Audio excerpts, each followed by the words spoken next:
تم نے مجھ سے پوچھا تھا 2-3 دن پہلے کہ وہ تم جاب چھوڑنا چاہتے ہو اور بزنس کرنا چاہتے ہو, تو ٹھیک ہے تسی اللہ دا نام لو, تسی کرو بزنس کرو, قدم بڑھاؤ آپ, کوئی مسئلہ نہیں. تو ان کی حوصلہ افزائی بھی اور دعائیں بھی انہوں نے مجھے دیں. ان شارٹ ورڈز یہ کہ بس وہ ایک تھا کہ میں نے کہا ٹھیک ہے, میں آلریڈی ایڈیٹوریل کا بندہ تھا, میگزین کا بندہ تھا, تو میں وہ کالم بطور کالم نویس تو میں نے جاری رکھا, میں کالم لکھتا رہا, اور جو تحقیقی کام تھا وہ میگزین میں یا کلر ایڈیشن میں میرا چھپتا رہا, لیکن جاب نہیں پھر میں نے کی, جاب میں نے چھوڑ دی. اور جاب چھوڑنے کے بعد اب وہ کیا مشکلات ہیں, ایک لمبی سٹوری ہے. ان شارٹ ورڈز یہ کہ الحمدللہ مجھے بہت زیادہ پریشان نہیں ہونا پڑا. اور فرسٹ بزنس پھر کیا کیا آپ نے؟ میرا فرسٹ اور آخری یہی ہے جو میں کر رہا ہوں. کیا کر رہے ہیں میرے ویورز کو بتائیں. میں ایکچولی اس طرح سے تھا کہ میرے ایک دوست تھے جو ہمارے ہی اخبار میں انچارج نمائندگان تھے. ٹھیک ہے. تو انہوں نے کسی کے ساتھ مل کر کے ٹریول ایجنسی بنائی, اور ٹریول ایجنسی کے بعد انہوں نے اسٹوڈنٹس کنسلٹنسی کا کام شروع کیا. ٹھیک ہے. انہوں نے جرمنی میں کچھ بچوں کے ایڈمیشن کروائے, جس کا کوئی ہینڈسم اماؤنٹ دیٹ ٹائم کوئی 88.5 ملین 85 لاکھ روپے انہوں نے فیسیں دی کہ بھائی ان بچوں کی ٹرانسفر کی. اب وہ جس یونیورسٹی میں وہ پیسے ٹرانسفر ہوئے, اس یونیورسٹی اور اس میرے دوست کے بٹوین جو ایجنٹ تھا, اب میں نام نہیں لوں گا ان کا, تو وہ ان میں کنفلکٹ چل رہا تھا, تنازع چل رہا تھا. اچھا. اب وہ کہیں میرے پیسے دو, وہ پیسے نہیں دیتے تھے. تو میرے اس دوست نے کہا, جو ہمارے انچارج نمائندگان رہے تھے, انہوں نے کہا یار یہ بندہ مجھے بہت تنگ کرتا ہے اور پریشان کرتا ہے, تو اس سے مجھے پیسے لے کر دو. میں نے کہا چلے میرے ساتھ. گلبرگ میں ان کو آفس تھا, ہم وہاں پر چلے گئے. اچھا, وہ صاحب بہت باصلاحیت تھے, اگلے بندے کو کنونس کرنا, رام کرنا جسے کہتے ہیں, انہیں آتا تھا. خیر 1-2 بار میں وہاں پر گیا تو انہوں نے مجھے ہی کنونس کر لیا. انہوں نے کہا دیکھو بات سنو ذبیح اللہ بھائی, میرے پاس پیسے کوئی نہیں ہے. اچھا. اپنے دوست کو سمجھاؤ کہ میں باصلاحیت آدمی ہوں, مجھے اپنے دفتر میں بیٹھنے دے, میرے پاس ایک نیا آئیڈیا ہے, اس پر کام کرتے ہیں. میں یہ 85 لاکھ بھی اتار دوں گا اور 85 کما کر بھی دوں گا. اچھا.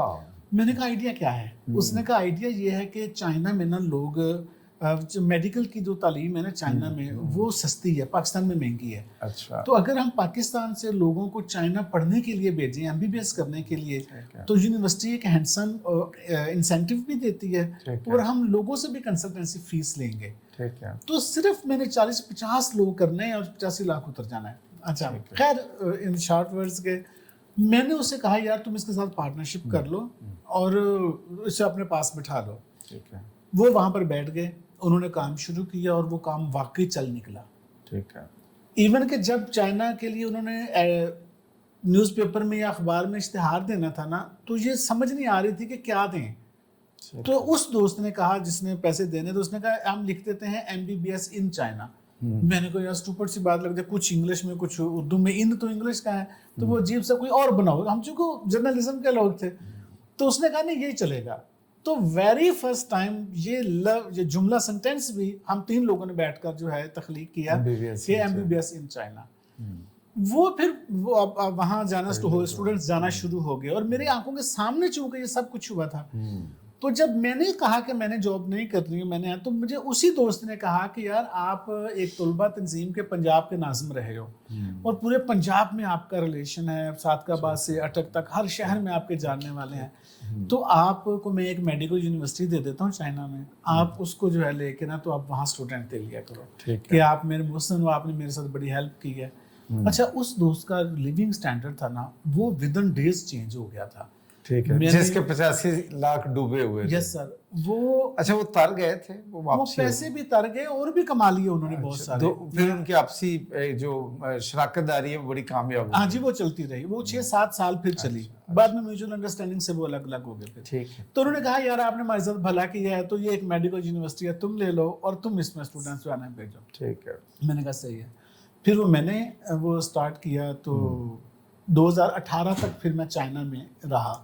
یعنی میں اسٹوڈنٹس میرے کوئی کبھی 150 کبھی 200 300 تک بھی میں اسٹوڈنٹس یہاں سے لے کے جاتا رہا ہوں. اور 2018 میں چائنا نے کوئی پالیسی اپنی چینج کی تھی, تو اس کی وجہ سے پھر مجھے سینٹرل ایشین اسٹیٹ میں کرغزستان میں گیا. 2018-2019 2 سال کرغزستان کی گورنمنٹ یونیورسٹی تھی, جلال آباد اسٹیٹ یونیورسٹی. تو وہاں پر میں نے اسٹوڈنٹس کو لے کر گیا 300 کے قریب, مور دین 300 سے زیادہ.